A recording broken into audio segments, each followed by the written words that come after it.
Hi guys, this is Gisell. Thank you so much for jumping on this YouTube channel or podcast. I don't know what you're listening to. And today I have Lauren Bando again. Please correct me if your last name I pronounced correctly. Blundell.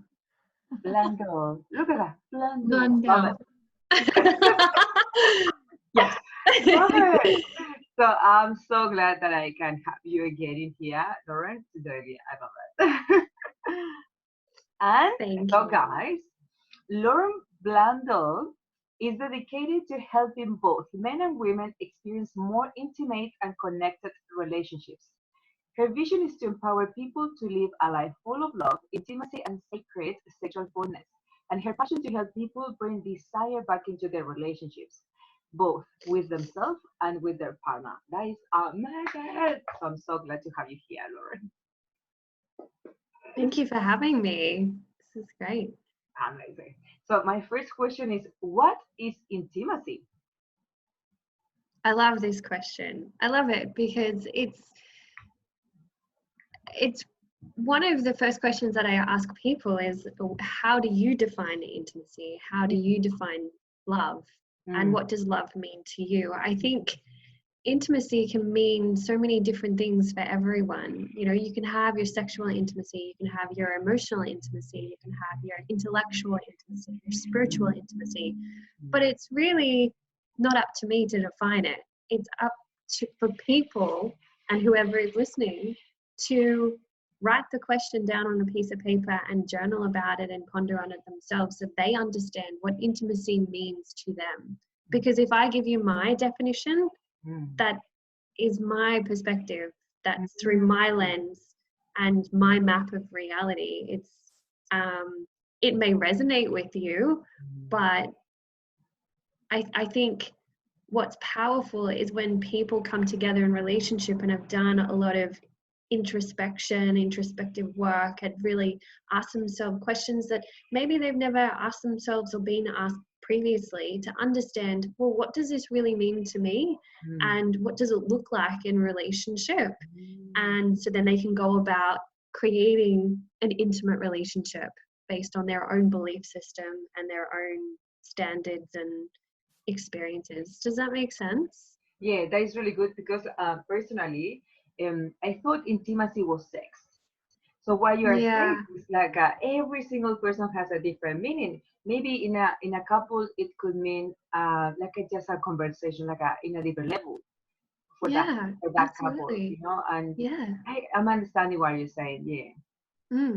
I have intimate relationships with my friends, but we don't have sex. But we can go to different levels of communication and conversation and go to different depths. To me, that's quite intimate because you're really sharing a part of your soul, you're sharing a part of you with that person. It doesn't need to be sexual. Yeah. Yes. That I notice as well with my friends. When I talk to my bestie and we talk about deep stuff, it's like, I am intimate with her in that conversation. And yeah, like you were saying, it doesn't make sex all the time. Yeah. And like you said, that was my perspective. So everybody has a different perspective. Correct. Yeah, absolutely. Absolutely. So good to know. So good to know. My Mm. next question is, how men and women can express intimacy with their partner? Loads of different ways. I guess based on the question before, it really depends on how you define intimacy and how you go about creating that really safe space between the two of you, so then you can share your vulnerabilities and share what's really coming up for you. So share your triggers, share your emotions, share your past experiences, and then share in a really beautiful lovemaking experience together. I think in relationship, it's very much becoming attuned to your partner. So how attuned you can be to your partner's emotions and your part and how they work, and be respectful of their the way that they view their world, and work in with that is going to play a massive part in how safe you feel in that relationship. So when you feel safe in a relationship, you feel like you can share and you can express and you can be vulnerable. So yeah, that, I mean, there's loads of ways. Communicating is something that I help my couples with all the time. But more recently, I have been loving dropping my couples into, sorry, I've just put this on. I've Okay. been loving dropping my couples into a really vulnerable sharing moment through Mm. different eye gazing exercises and different exercises they get to share with each other to create a really vulnerable space between them.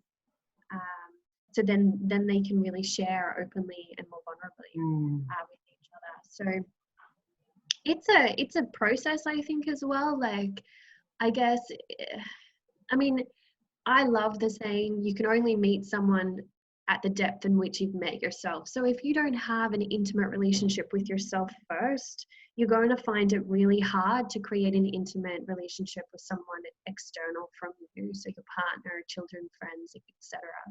And I firsthand experienced that and remember I had a relationship about 5 years ago, and I was craving to create that really close knit, intimate feeling between the two of us. But I had not done the work on myself either, and I had no idea how to create that because I wasn't feeling safe within myself first to be able to open up such vulnerable dialogue between the two of us.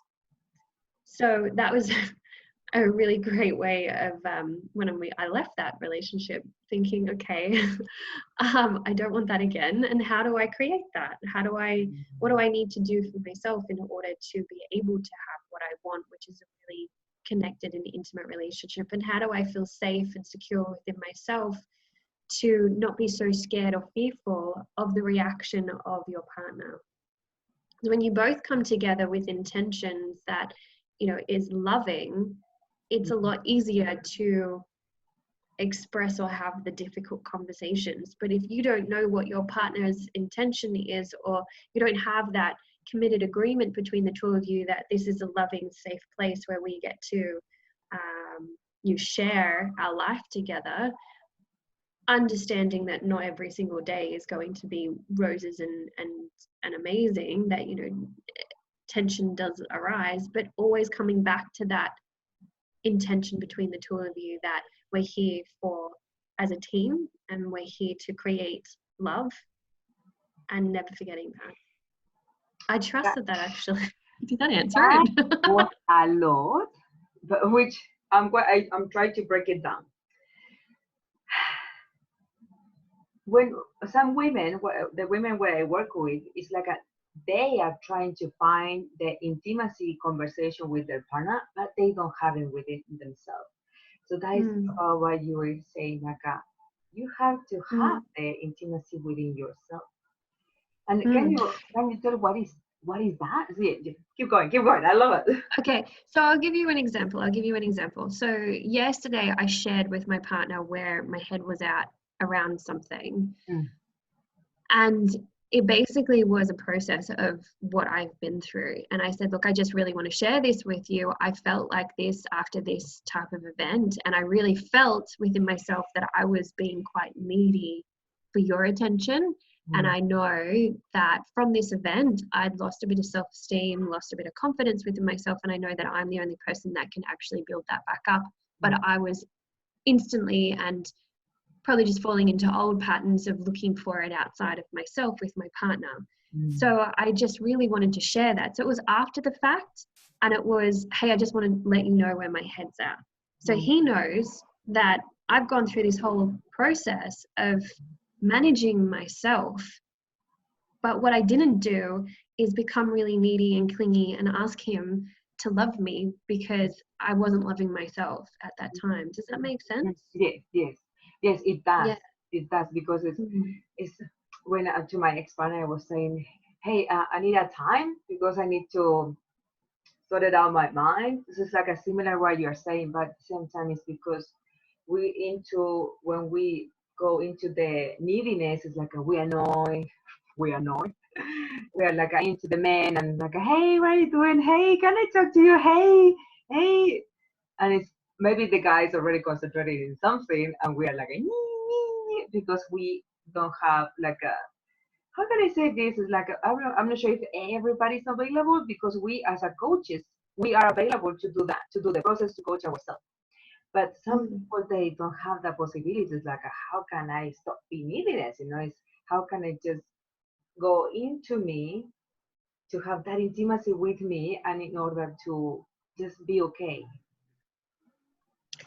Well, in the short answer, they probably need to get a coach, because the neediness comes not from their current relationship. It comes from, it comes from our childhood. It comes from anxious attachment style. It comes from not feeling like they are good enough or they are worthy without the validation of something outside of themselves. Because we, as collectively as a whole, we're not taught how to love ourselves. We're taught that the world will tell us who we are. Yeah. Yeah. Agree. And relationships serve as a way of people feeling good about themselves. I'll get into this relationship, so then I'll have validation, I'll have status, and I'll like ignore all my traumas because I'll just project them onto someone else and they can take care of me. That's traditionally how relationships serve humanity. And I think we're in a really beautiful space right now because we're coming up and a lot of stuff's coming up. Excuse me. With all the lockdowns and having to sit at home with our partners, there's going to be a lot of people who are at home with their partners who they were contemplating leaving and divorcing. There's going to be a lot of people home with their partners where work was the sanctuary to get away from them. And it's going to highlight a lot of stuff in relationship that we need to work together. We're going to be in this situation for we don't know how long. How do we work together as a team? How do we actually, communicate better? So I think it's a really beautiful time right now for people to look at their relationships and go, okay, this isn't working, and that's okay. And if you on the most part, we have multiple relationships throughout our entire life, and it's not uncommon for people to have multiple marriages, but you can have multiple marriages with the one person. And maybe collectively, this is a time where a lot of marriages are going to end that particular chapter. And now we get to create the next chapter where we're consciously actually co-creating with our partner of how do we want this to be. But I know there is a lot of stored emotion within us, and that emotion drives our behavior, and that's where our neediness, our clinginess comes from, our controlling behavior. That's where it comes from the emotions that have not been released because they're tagged to some event from long ago. And we're scared of that emotion happening because we're scared of that result happening, whatever that result was.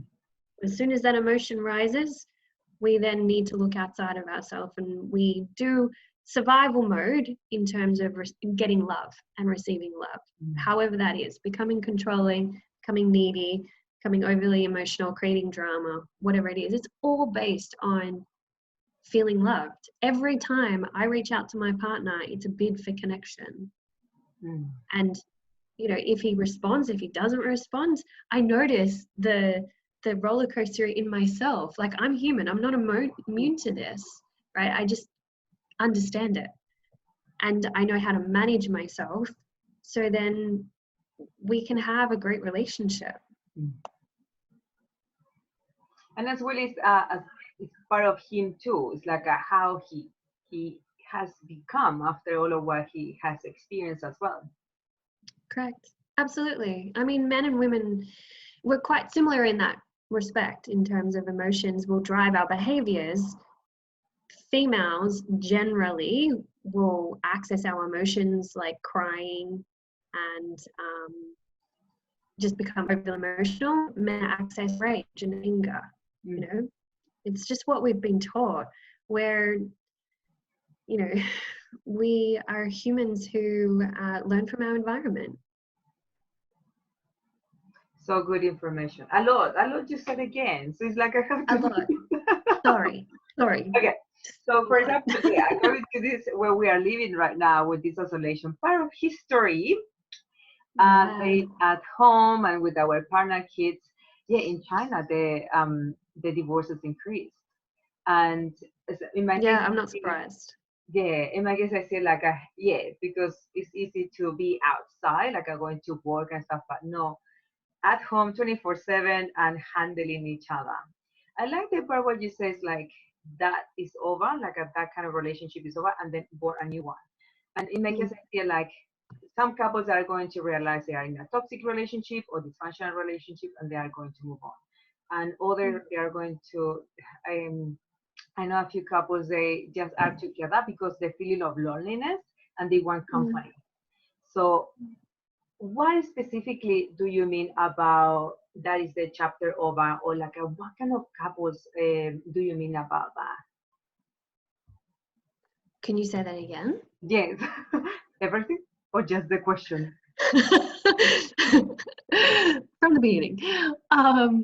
No. Just so, what was the question? What was the Yes, question again? the question is which couples are those one who they say, okay, this chapter is over and we keep going together, like a remarried.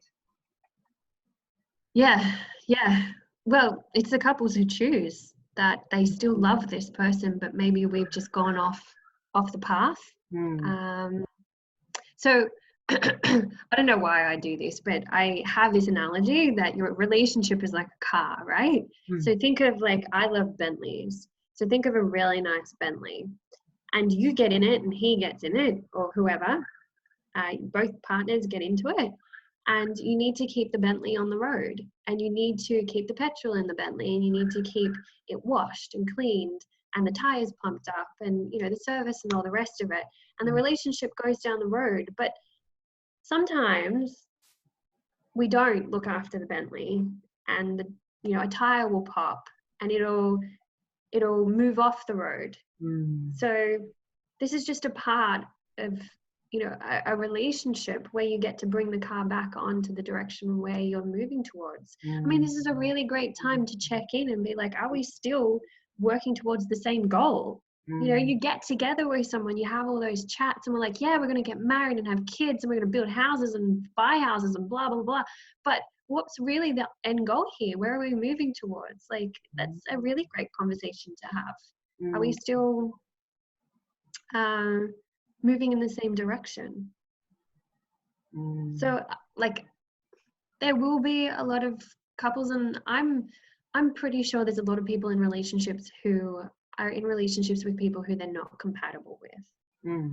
because unfortunately, at the honeymoon stage and all the emotions and entering sex into things, and like, I don't think a lot of people know really what's right for them. It's like, okay, this person's great, or we're having a lot of fun, so we'll go down this path. But after a while, it's like they're not communicating, and they're not connecting, and it's all about the children, and they've lost that desire, they've lost that spark, Hmm. and it's really, you're just existing with each other. Hmm. Like, this is a time to bring it back together and connect again, bring that desire back in to the relationship. um, hmm. So good, so good. So anybody who's watching now or listening, contact Lauren. If you want to put your car in the road. You wanna, yeah. Yeah. I love it. I love it. The Bentley I, back on the road. oh yeah, I have a question about the isolation. So according to what we are living in history, isolated at home, how couples can connect, supporting each other when we are in each other's space. Yeah, yeah, great question. um so firstly, I think boundaries are so important in, like, right now. So even though you are at home a lot more, and you may have your kids there as well, so you may be homeschooling, so there's a lot of stuff going on, especially if you're having to work and homeschool and all the rest of it. But please remember that your self-care does not take, you know like, the least priority, does not move down the list of prioritization. Your self-care is so important right now, and I really encourage everyone to carve out, even if it's like 20 minutes at the beginning of the day, 20 minutes in the middle, and 20 minutes at the end, or whatever actually works for you. carve out that time for yourself and have a conversation with your partner about how is this going to work for the two of us, because you both need your own space as well. What does that look like for you? And saying to your partner, look, I really need an hour to myself every Saturday morning before we get together as a family. Can you look after the children? Great. This is important for me for just recalibration or whatever, recentering or whatever it is. And stick to it, be consistent, and give yourself that time and express your boundaries and share them and talk about them continuously. I think communication is going to be really, really important, because you are going to be in each other's space for long and extended periods of time. So talking about how you're both feeling. I mean, there's so much emotion collectively, that it's heavy emotion that's going on right now. I woke up this morning really sad, and it's okay to feel those emotions. It's okay to feel uncertain. It's an uncertain time. No one knows what's going to happen. No one knows about the future, because we're writing it right now. So it's okay to feel everything. And it's okay to express that and let it come up. And if you need time to cry, that's cool too. Like, just be gentle, I think, on yourselves during this time. So boundaries, yes, definitely important. Keep the communication lines open, please. Share vulnerably how you're feeling. Talk about how it's going to work. Are you going to work in separate rooms? Do you have a study and someone's in the lounge room? How is that going to play out for the two of you? And I also encourage you to have a routine for your day. Like, I work from home, so it hasn't been, apart from the fact that I can't go out now, I work from home. So I have my routine, and I get up every morning and I go for a walk, and that still stays, and I grab a coffee. And that's great for my mindset. So it's a two-pronged kind of approach. It's as soon as I wake up and I get out of bed, I leave the house to transition my house to my workspace. So when I come home, I'm then in work mode and I go about my day. I also leave the house because I live by the ocean and I need to see the ocean for my own mental health. So yeah, it's a two-pronged approach. And make sure that you're showering. Make sure that you're not just sitting in your PJs all the time. Make sure that you're going to the bathroom with the door closed. And have a night maybe once every couple of weeks if you can. I don't know what your situation is, so obviously there's cause for a discussion around this, but have a night where you do have a date night and you do get dressed up and you do put your heels on and your makeup on and still make an effort. There's a lady who has a cafe. I don't know where she is. I think she might be in Brisbane, but she has converted her cafe now and does date night takeaways. So you can go and get your dinner and then go home and eat it, which is really quite cute. It's a really great way to fit her business.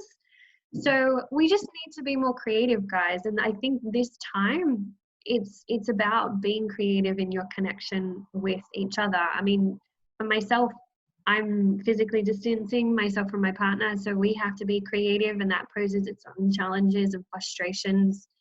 And but also, there's a gift in it as well.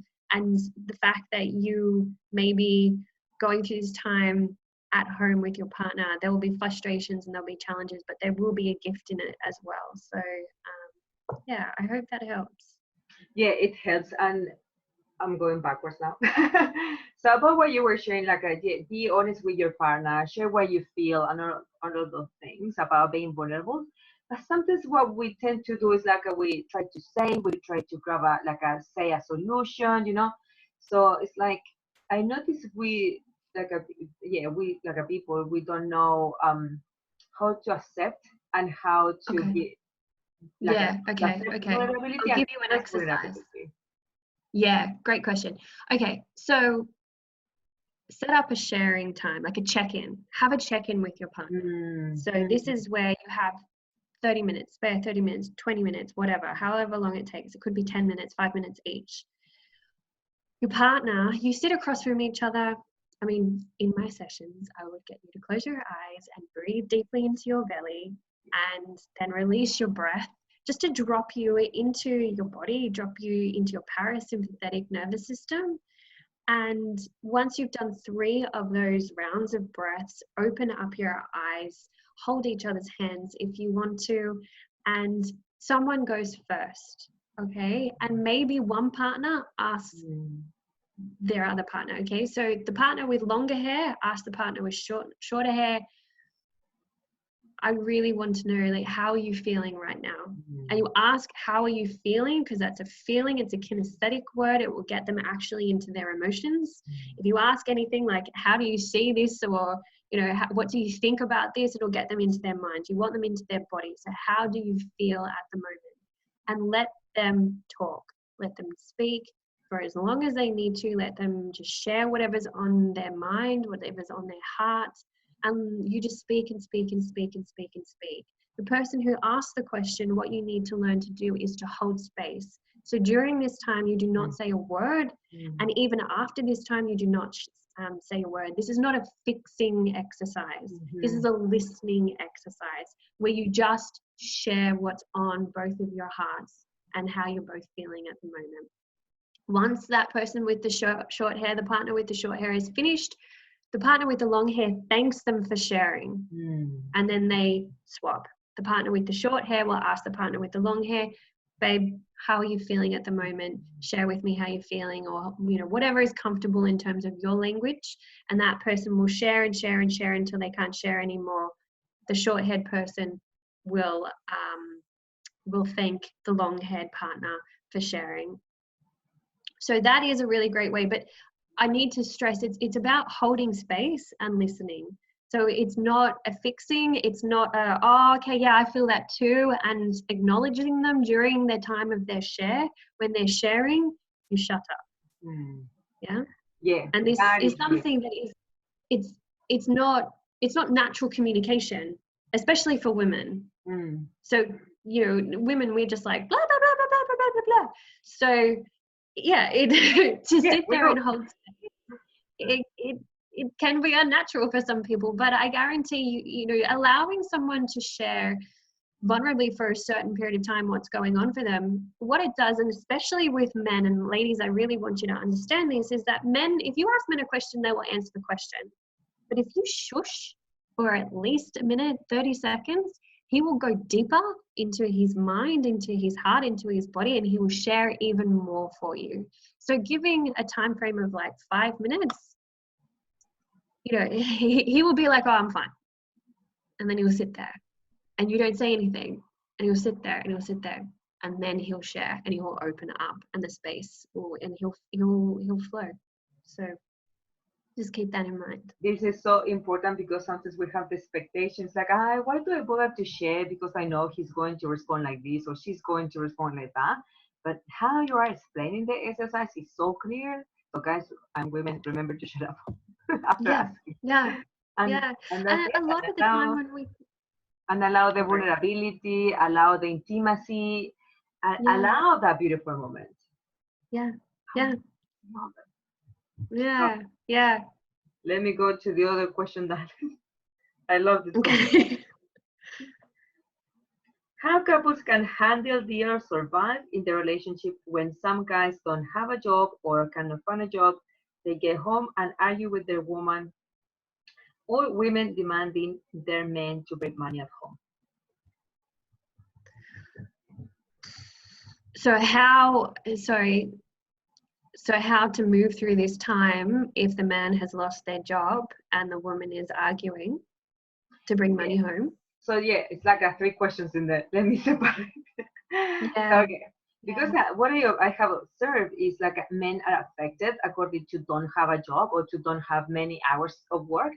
So it's like they're affected their masculinity according to what we have learned or programmed according to society. And it's like when they get home, it's like the woman try to be there, you know, supportive, and the guy is just already moody because it's less hours and maybe no job and trying to find another job and like all of those stuff happening. So how that couple can deal with it, how can survive, how can go through it. Mm, mm. Well, I think firstly, do the exercise that I gave you before and let both of you actually express your fears, because he's probably feeling frustrated, a lot of pressure, fearful, uncertain, and whilst he may be expressing it in a mood or, you know, with rage or anger, that's the underlying, and he's probably really freaking sad, but he doesn't know how to access sadness. So do that exercise and allow your man to be vulnerable. He's just lost his job. He's just got reduced hours. Like, it's scary, and we're all scared to a degree. So I think this is a real time where we need to be coming together and acting and being a team with our partner and supporting each other. And it's going to, you know, there's a lot of uncertainty, and being gentle with yourselves and your partners during this time. It's not like he's lost his job, the economy, like what has happened, The whole world. Yeah, like it's not just one person, it's thousands and thousands and thousands of people. We need to keep that in mind. So allow both of you to share vulnerably what's on your heart, because when we do that, we understand our partner. Because what happens is, when we react in a certain way, it's such a superfluous way of reacting, but it's the underlying stuff that we really want, which is to feel loved, to feel safe, to feel like they're not going to leave us, to not feel fearful.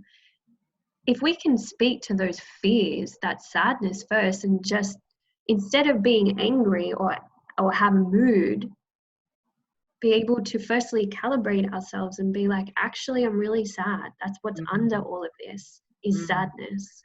Babe, I'm sad. You're going to get a completely different reaction from your partner when you say, babe, I'm sad, instead of being an asshole or, you know, having a mood on you. So this is why you need a coach. That's true. That's true, because coaches, Plug that in again. we know and we guide and we are there to see what is happening in the couple. So that is why you do, in my case, I work with women only. So exactly. Sorry, say that again. I said, what do I want? Sometimes you speak like quite quickly. Okay. Take it properly, Gisell. And no, I was saying, yes, like for that reason, coaches, we as a coaches, we are here. It's like we are helping. In your case, you are helping the couples and how they can communicate even better, how they can have intimacy and plus. So in my case, I help women, how they can connect within themselves.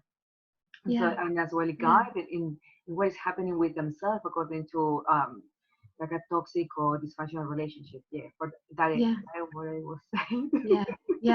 Yeah. And if I can just say one last thing is, before reacting to something, I would really love and recommend that you take a breath, but then also, firstly, don't assume the worst. Assume that your partner has a good reason for everything that they do. And have a conversation and ask. There's a lot of reactive behavior that goes on. I agree.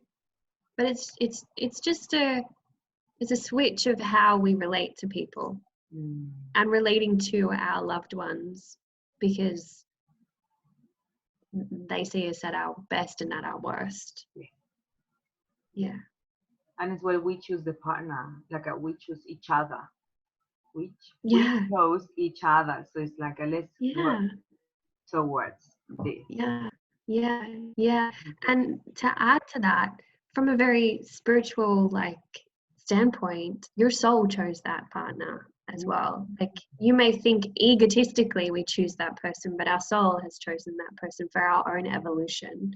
So however they're showing up in the relationship and whatever triggers they're actually highlighting within us, it's all a gift, because it's that moment where you get to go, oh, okay, I get to actually lean into that trigger and I get to work on that trigger. instead of like, oh my gosh, they're horrible or whatever. Argument, resentment, withdrawal, breakup. And then you But, repeat that pattern. according to what you said about we choose like from our soul, we choose the partner. What about narcissistic and codependent relationships? So a lot of people attach their traumas are attracted to another person. Like their traumas get attached. Yeah. So I've you know, with attraction, like when the attraction is so can't live, can't breathe, can't sleep, oh my God, they're so amazing. I'm like, ooh, you know, like to me, I'm sure that there is a traumatic attraction under all of that. When it's a soul-led and loving connection, there's less intensity. Okay. There is no recognition. I want but to there's know a less. more. I want to know more about this, so that way we'll leave it for the next conversation. Yeah. Because I want to finish this. I don't necessarily love it. It's not like a no, I don't want to know. I love it. It's like I want to know more. And for that reason, I ask you about narcissistic and codependent relationships. So we leave it for the next one, okay? Yeah. So coming back to codependent, narcissistic, your soul chooses that person, so then you can learn boundaries. Codependent people have really hardcore narcissists attract them because they have no boundaries. If you had boundaries, you wouldn't attract such an intense narcissist. So good. It's a sliding scale. Here's normal, here's not normal, but here's functioning. This is narcissistic and this is codependency. If he's a 4 or she's a 4 narcissist, you will attract a 4 codependent. Yeah? You're going to move down the scale. Well, these people don't believe that there's anything wrong with them. So the codependent needs to move down the scale with boundaries and love for themselves and understanding and standards and all the rest of it. So then they do not attract a narcissist. No, they attract the other part of the scale. Yeah. Okay, I love that topic, sorry, but I want to leave it for the next one. So okay, let me see my other questions. Yeah, do you coach couples, men or women? I think you coach. Yeah. I actually coach everyone. I market to couples. That's my my niche. I also work with a lot of women individually, but I'm working with men at the moment as well, and I love working with men. I love men who want to work on themselves for their relationship. I think anybody who's watching this or listening this, Lauren work with men, so you know where people can find you. So I have my website, which is laurenblundell.com. I am on Instagram, laurenblundell.coach. That's my handle. And then I've got Facebook as well, which is Lauren Blundell Relationship and Intimacy Coach. So anybody who is watching this, you know where to find Lauren. Also, I'm going to put in the description below her everything what she said, Facebook, Instagram, and website. If you have any questions, you can go straight to her social media and ask her, or you can write it in the comments below. Thank you so much, Lauren. I really appreciate this. We have to schedule the next conversation about the stuff. I love these. This is so fun. Thank you for having me. Love it too. Okay, thank you so much for watching, guys, or women, men, couples, whoever is watching. And see you next time, guys. Bye.